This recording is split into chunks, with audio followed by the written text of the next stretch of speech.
And this is the story of how Jim, who was no more fond of studying than anyone, makes it as easy as possible for himself by studying in the right way, the most practical way. For hundreds of years, education has been at the heart of everything we do. No matter where you're from, the community you find yourself in now is as a result of someone teaching and others learning. We teach so we can grow, face new challenges, and learn to overcome them. It's who we are. But as civilization keeps growing and adapting to new challenges, why hasn't our approach to education? In areas all over the world, teachers are being told what to teach, and students have no say in how they learn, resulting in a top-down approach to education. There's no denying that it has worked, but is it working still? Does it work for everyone? Is it the best it can be? And if not, what could we do to change that?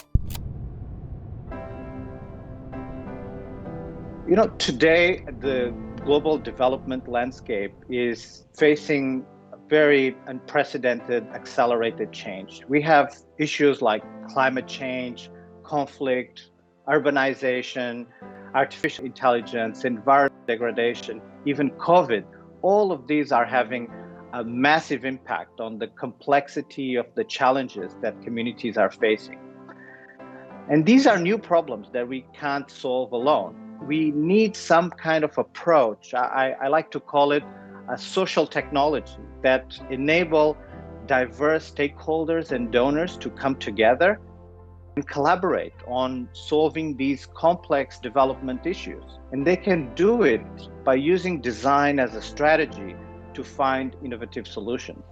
Schools 2030 came about because many of us in the education sector were concerned about the ongoing, very top-down, very sort of globally driven approach to education reform, and wanted something that would respond to the needs at the classroom level, and also that respected and amplified teachers as the professionals they are, rather than as something to be sort of reformed and taught a better way of doing things. We really had this very teacher-focused, teacher-driven, classroom-driven response to a lot of the educational reform we saw around us, and we wanted to do things a little bit differently. Schools 2030 is a 10-year participatory action, research, and learning improvement program to support preschools, primary schools, and secondary schools to achieve SDG4 by 2030. Using its initial launch in 2020 to work across 10 countries from around the world, the goal is to implement human-centered design in 100 schools in each country. In total, collaborating with 10 national governments and local research and design partners, 1,000 schools, 50,000 teachers, and 500,000 students. So that is a very important part of the success of Schools 2030, is that Aga Khan Foundation has very, very, very long history of trust built up in these communities and with education stakeholders in these communities, and the same for Ashoka in Brazil.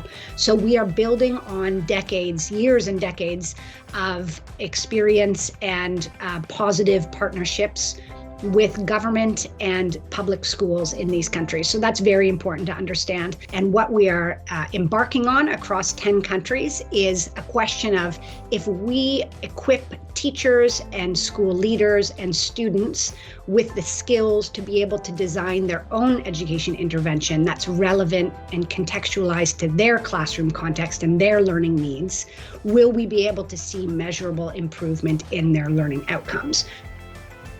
At the heart of Schools 2030 is currently human-centered design. We believe that human-centered design is a key aspect for Schools 2030 to succeed. And when we were thinking about the toolkit and the curriculum and all this knowledge that we needed to bring to teachers and to schools, it became very clear that we would need a team of designers.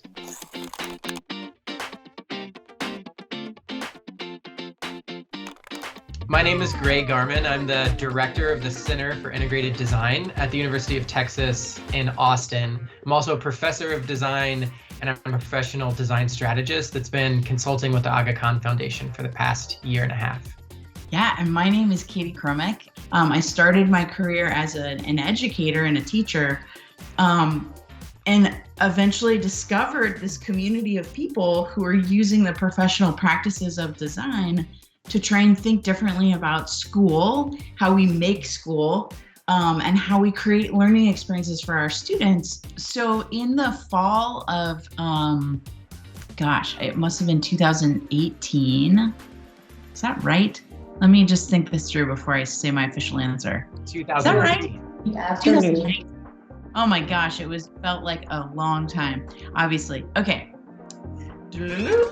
So Gray and I got involved with the Schools 2030 initiative and the Aga Khan Foundation in the fall of 2019. Munir reached out and we had a conversation about this need for AKF and his Accelerate Impact to support this new education initiative through creating a toolkit and tools that would then be deployed all over the world. So human-centered design is a specific process where we focus on individuals and people first to understand the sort of root causes and the reasons behind the challenges and the problems that we're facing in the world.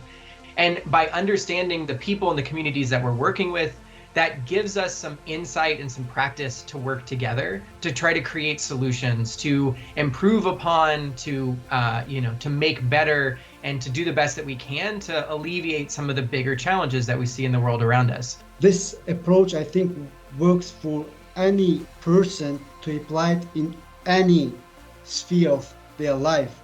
And it's very important that it was brought to education, because education has so many problems.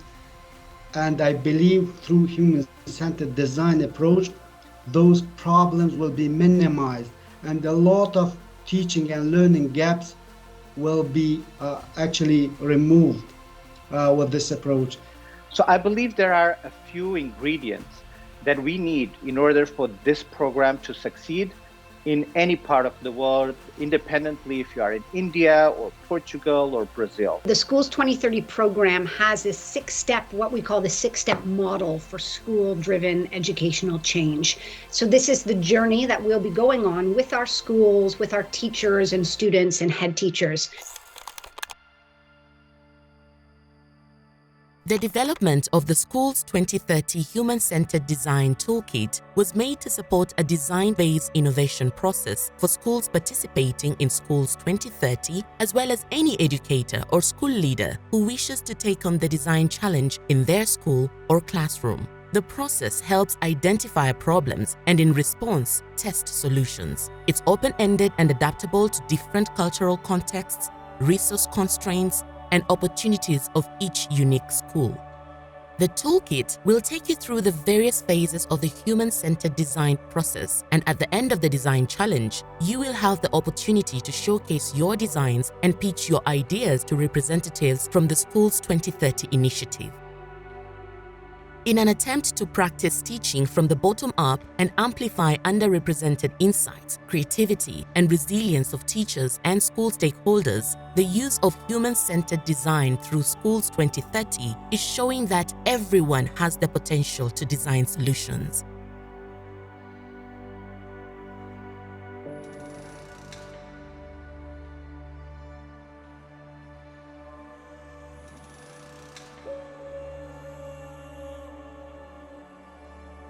This keeps me up at night. Like, why are we all designers?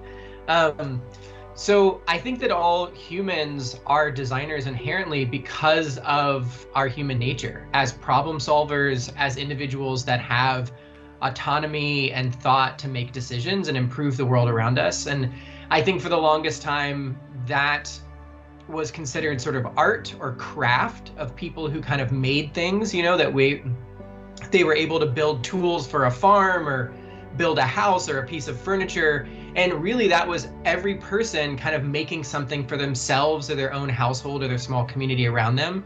But as our societies have grown and our interactions have grown, I think as people, the skill set of design has started to establish itself as a really unique and specific way of working in the world. And so everyone does it. Everyone is capable of learning it and improving upon that process.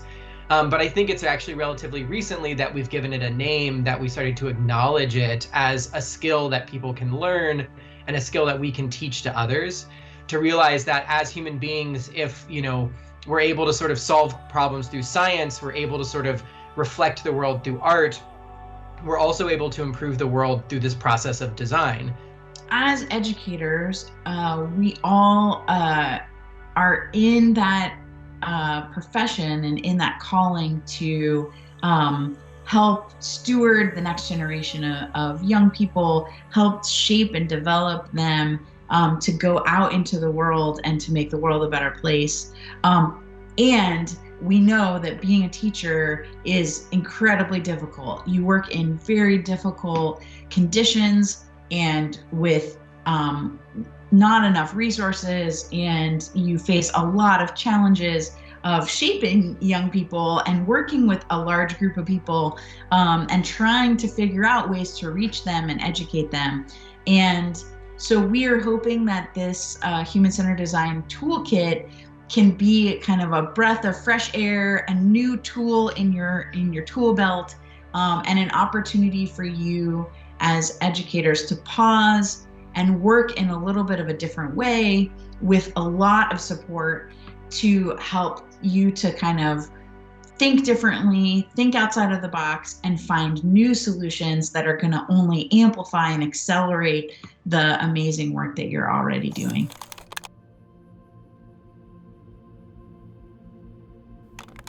Since the rollout of the HCD Toolkit, in-country program officers are running workshops to train local teachers and facilitators. The workshops focus on the toolkit and how it can be best used to solve different contextual problems in your community.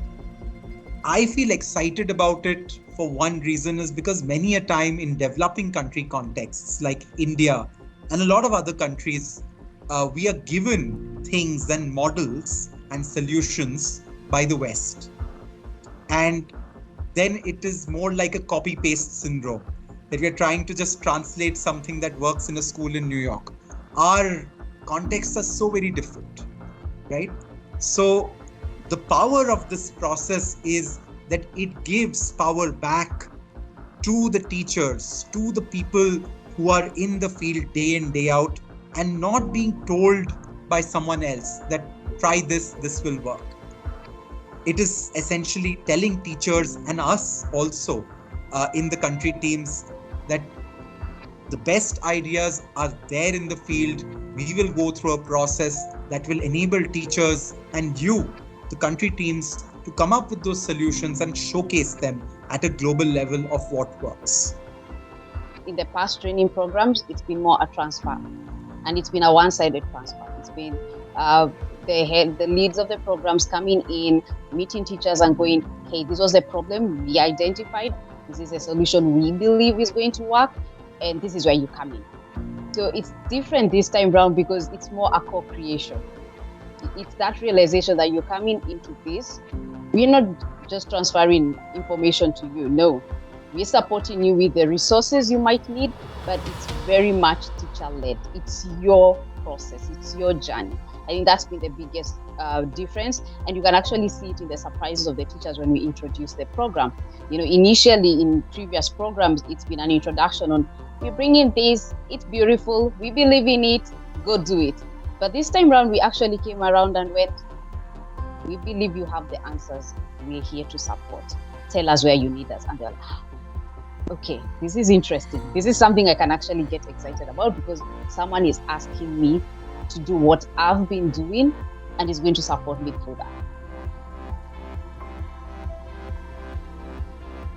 Human-centered design thinking is giving our teachers in the classroom an opportunity to dig deep, to ask the questions, to engage their learners. There's a human element.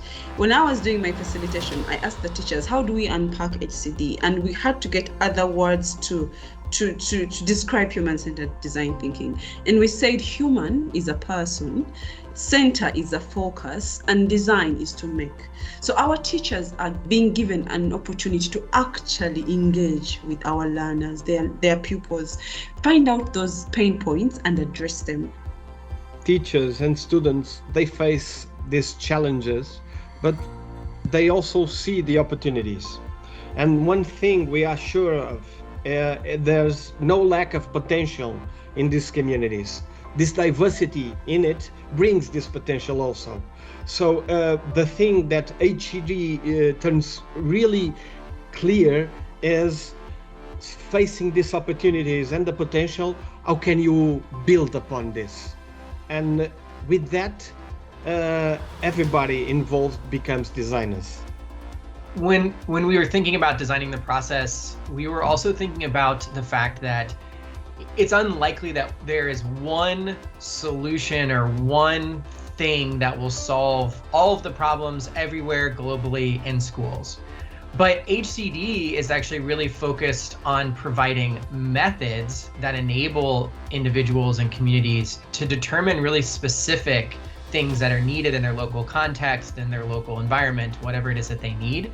And so when we were thinking about the HCD toolkit, we were thinking a lot about it much more like scaffolding than solution, right? So building scaffolding is a system that is used to make many different kinds of things. It can go around any types of buildings, tall buildings, short buildings, long, wide, skyscrapers. It can be made out of metal, it can be made out of wood or bamboo, all these things. But scaffolding as a metaphor, I think, is a really helpful way to think about both our process in creating it, but also our hopes for the HCD toolkit, is that it's enough structure that each community and each school can use it to build a framework and to start to build something inside of that scaffolding, but that it's going to be unique. It's going to be specific for every person that uses the toolkit. I also think a really powerful component of human-centered design is that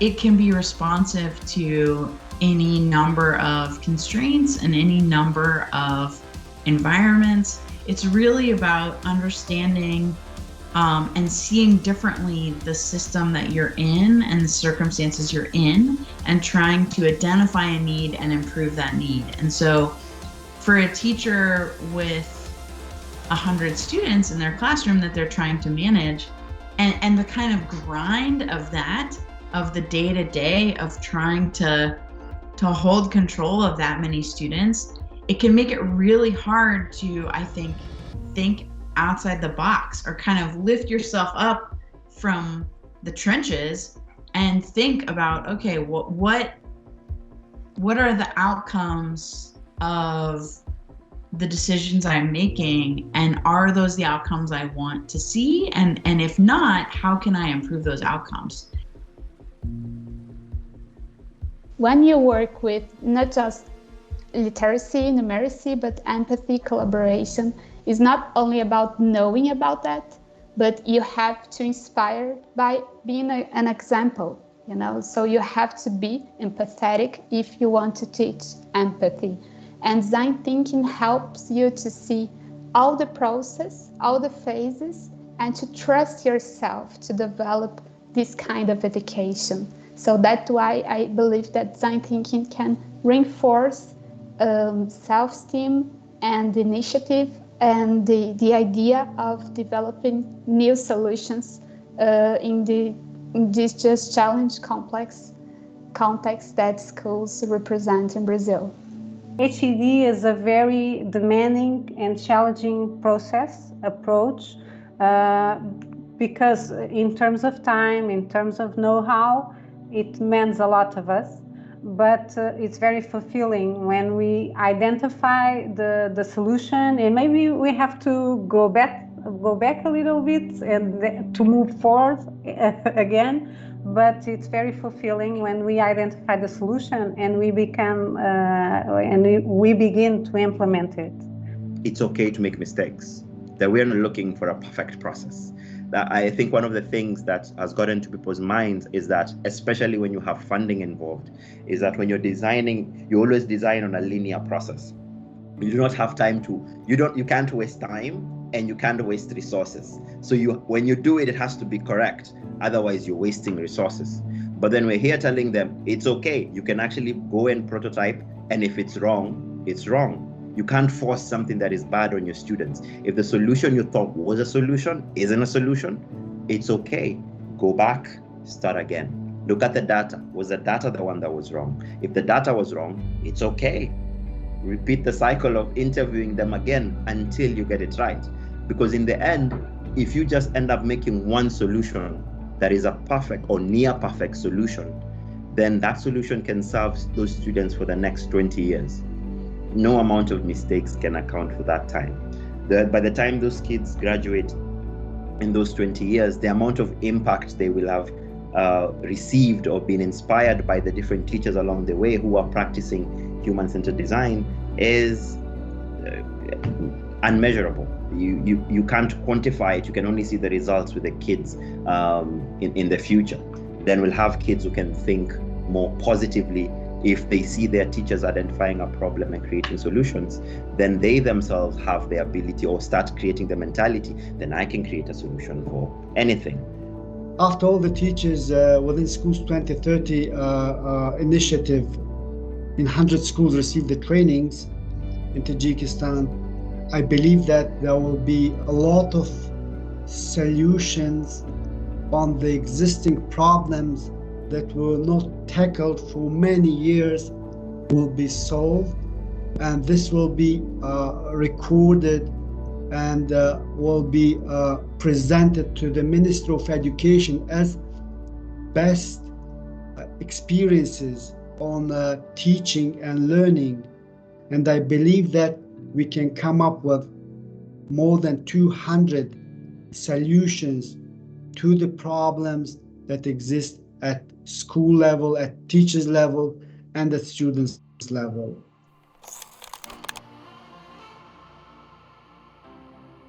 So last year when we were hit with the lockdowns due to COVID, schools were closed, we understood that communities do not have access to a lot of resources.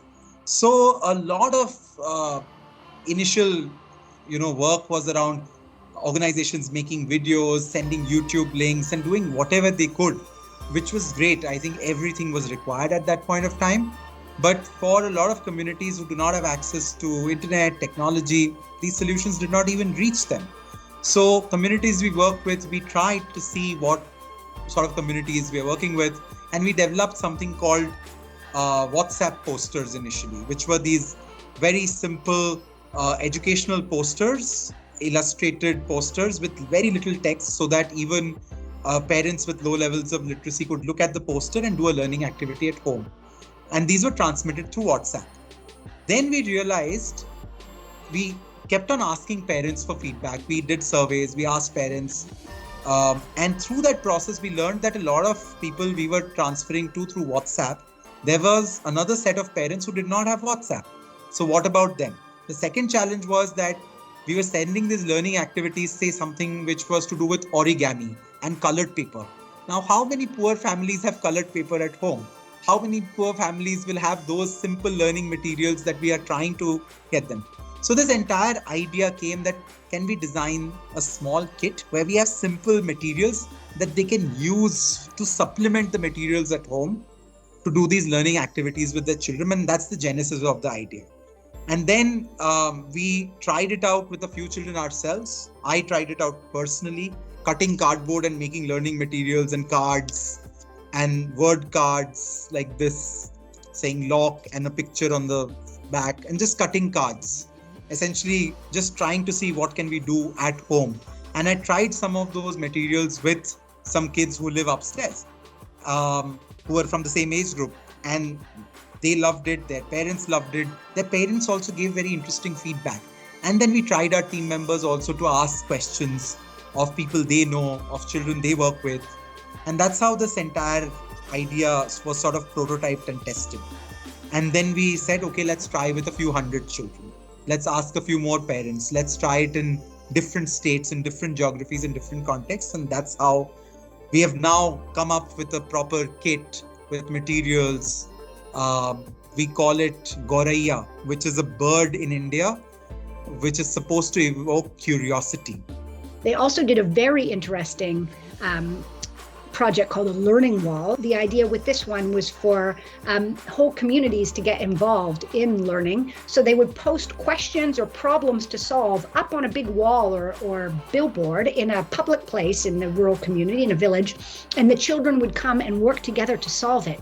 And they said the funny thing was that even the parents, even the old men were coming to weigh in. No, you're not doing that right. No, I think it should be this. And so the whole community is getting involved in the learning. And that is the essence of participatory learning. It's communal, it's collaborative, it's joyful, it's funny. They're laughing at everybody's different ideas and input on the problem. And that to me was just such a beautiful glimpse of how even in the most difficult circumstances, in a deep rural, extremely poor area, racked by COVID, schools are closed, nobody can go anywhere. Even there, we're able to see how a human-centered design approach to learning has real impact.